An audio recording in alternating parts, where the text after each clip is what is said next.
Hi అండి, Venky Malleswari kitchen స్వాగతం అండి. ఈరోజు మనం చేసుకోబోయే రెసిపీ అల్లం పకోడీ చేస్తున్నానండి. దానికి కావాల్సిన ఇంగ్రీడియంట్స్ అంతా చూపిస్తూ మీకు తయారు చేసే పద్ధతి అంతా కూడా పర్ఫెక్ట్ రీతిలో వీడియో చేస్తానండి, గమనించండి. దీనికి కావాల్సిన ఇంగ్రీడియంట్స్ 150 గ్రాములు శనగపిండి తీసుకున్నానండి, 1 table spoon salt, 1/2 table spoon పసుపు అండి, కారం 1/2 టేబుల్ స్పూన్, కొంచెం వరిపిండి తీసుకుంటున్నానండి, బాగుంటాయి పకోడీకి. ఇలాగని ఆయిల్ పీలుస్తాయండి, కొంచెం లూజ్గా కలుపుతామండి పిండిది, అందువల్ల కొంచెం ఒక 3 టేబుల్ స్పూన్ వరిపిండి తీసుకుంటున్నాను. ఉల్లిపాయ ఒకటి తీసుకున్నానండి, ఆనియన్, ఒక చిన్న అల్లం ముక్క కొంచెం ఎక్కువ తీసుకుంటున్నానండి. అల్లం పకోడీ మట్టిది మెత్తని అల్లం పకోడీ వేస్తాను. ఒక 6 పచ్చిమిర్చి తీసుకున్నానండి, కారం ఇవి సరిపోతాయి. 3 కరివేపాకు రెమ్మలు తీసుకున్నానండి. ఇవండి ఇంగ్రీడియంట్స్. ఇవి ఉల్లిపాయలు ఎలా కట్ చేసుకుంటారో, ఇప్పుడు పకోడీ ఏ విధంగా తయారు చేస్తారంతా కూడా వీడియో స్పష్టంగా చేస్తానండి, గమనించండి. ఉల్లిపాయలు తీసుకున్నాం కదండి, ఉల్లిపాయ ఇవి చిన్న ముక్కలుగా కట్ చేసుకున్నానండి. బాగా చిన్నవి కాకుండా పెద్దవి కాకుండా మీడియంగా కట్ చేసుకున్నాను. పచ్చిమిర్చిలా రౌండ్గా కట్ చేసుకున్నానండి చిన్నగాను. కొత్తిమీర కరివేపాకు కొద్దిగా ఇలాగా కట్ చేశాను. అల్లం ముక్కలు కూడా చిన్నగా కట్ చేశాను. ఇవేనండి. దీనికి ఆయిల్ చూపించలేదండి, 1/2 కిలో తీసుకుంటున్నానండి. సన్ఫ్లవర్ తీసుకుంటున్నాను. దీనికి ఆయిల్ పిండి కలపడం చూపిస్తానండి, ఏ మాదిరి కలుపుతున్నాను అనేది. ఒక బౌల్ పెట్టుకున్నానండి కలపడానికి. ఇదిగోండి శనగపిండి తీసుకున్నాం కదండి, శనగపిండి వేసుకున్నాను. వరిపిండి కూడా వేస్తున్నాను. ఇదిగోండి కారం, పసుపు, సాల్టు, ఇదిగోండి ఆనియన్స్ ముక్కలు, పచ్చిమిర్చి, అల్లం, కరివేపాకు, ఇవన్నీ కూడా వేసుకున్నానండి. మొత్తం అన్నీ కూడా దీంట్లోకి తిని సోడా ఇవి వేయకుండా ఇదిగోండి ఆయిల్ 2 టేబుల్ స్పూన్ బాగా మరగపెట్టుకున్నానండి. ఇది కొంచెం ఆయిల్ ఇలాగా వేడి నూనె వేయాలండి. ఇంకా తిని సోడా ఈ పని లేదండి, ఇలా బాగుంటుంది. వాటర్ కూడా దీనికి కొంచెం వేడి చేసి కలుపుకుంటున్నానండి, వేడి వాటర్ కలుపుతున్నాను. ఇలాగా మొత్తం అంతా కూడా కలిసేటట్లు ఒకసారి కలుపుకోండి. వేడి వాటర్ తీసుకుంటున్నానండి. కొంచెం వేడి నూనె వేసాను గుల్లగా ఉండడానికి. ఇదిగోండి కొంచెం వేడి వాటర్ వేసి కలుపుతున్నాను అనమాట అండి. పిండి అంతా కొంచెం పలచగానే కలుపుకోవాలండి. దీనికి గట్టి పకోడీలా కాదు, మెత్తన పకోడీ కదండి. ఇదిగోండి కొద్ది నీళ్ళు పోసుకోవాలండి, ఒకేసారి పోయొద్దు. వాటరు కొంచెంగా వాటర్ వేసుకుని కలుపుకోవాలన్నమాట. అలా వేసుకుంటే బాగుంటుందండి. ఇవన్నీ మెత్తగానే కలిపాను. ఈ మాదిరి మొత్తం అంతా కూడా కలిసేటట్లు కలుపుకోవాలి.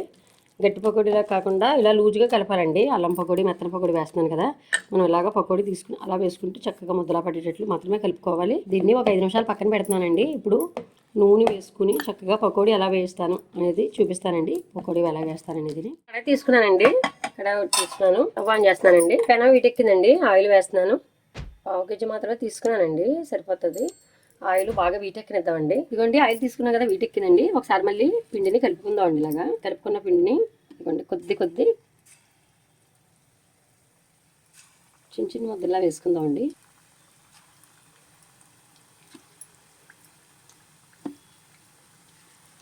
వేగనిద్దామండి, చక్కగా దోరగా వేయిందాం. ఒక పక్క వేగే కదండి, ఇదిగోండి ఇలాగా కలర్ ఎక్కువ వచ్చేయట్లేదండి, దోరగా వేస్తే అయిపోద్ది. ఒక సైడ్ వేగిన దాన్ని మళ్ళీ వేరొక సైడ్ తిప్పుతున్నాను. వేగాయండి, దోరగానే వేపుకోవాలి. మొత్తం పకోడీ కదండి, ఇదిగోండి లైట్ గోల్డ్ వచ్చే వరకు బాగా ఎరుపక్కర్లేదండి. మామూలు ఉల్లిపాయ పకోడీలాగా. చూసారా ఎంత చక్కగా ఉన్నాయో. ప్లేట్ పెట్టుకుని దాంట్లో ఒక న్యూస్ పేపర్ వేసుకున్నానండి. ఇలాగ ఆయిల్ అబ్జర్వ్ చేస్తుందండి ఇలా వేసుకోవడం వల్ల. మళ్ళీ వేస్తున్నానండి ఇంకో ఆయిల్. దీంట్లో వాము ఉంటే ఒక 1/2 టేబుల్ స్పూన్ కలుపుకోండి. ఇప్పుడు నాకు అందుబాటులో లేక నేను కలపలేదండి. కొద్దిగానే వేసుకోవాలి అలాగా. ఇవి కూడా పైనంతా వేగేయండి. ఇదిగోండి ఇలా వేసుకోవడమేనండి. అల్లం పకోడీ అండి ఇది. చక్కగా ఇలా వేసుకుంటే చాలా బాగుంటుందండి, మెత్తగా ఉంటాయి. మనకి తిని సోడా ఏమి కలిపే పని ఉండదండి. నేను టిప్స్ చెప్పాను కదా, వేడి వాటర్ వేడి నూనె యూజ్ చేయండి. కొద్దిగా వేసుకుంటూ కలుపుకోవాలి. బాగా లూజ్ అయితే కలపొద్దు, నువ్వు ఆయిల్ పీలుస్తుందండి. ఇదిగోండి ఎగిపోయి తీసేద్దామండి. ఇప్పుడు ఇదే మాదిరి అన్నీ వేసుకున్న తర్వాత మళ్ళీ చూపిస్తానండి. ఆయిల్ చూసారు అసలు లాగలేదు. వరిపిండి వేసాను కదండి, కొద్దిగా 3 చెంచాలు వేసానండి.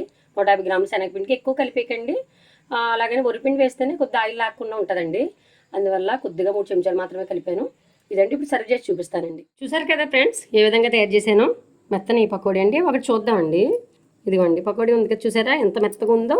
అదిగోండి అలాగా క్రిస్పీగా, అదిగోండి చక్కగా చూసారా లోపల అవి కూడా ఎలా వేగిందో. అలా ఉండాలండి, చాలా మెత్తగా వచ్చాయి. మరొకటి చూద్దామండి. ఇదిగోండి చూసారా ఎంత మెత్తగా ఉన్నాయో.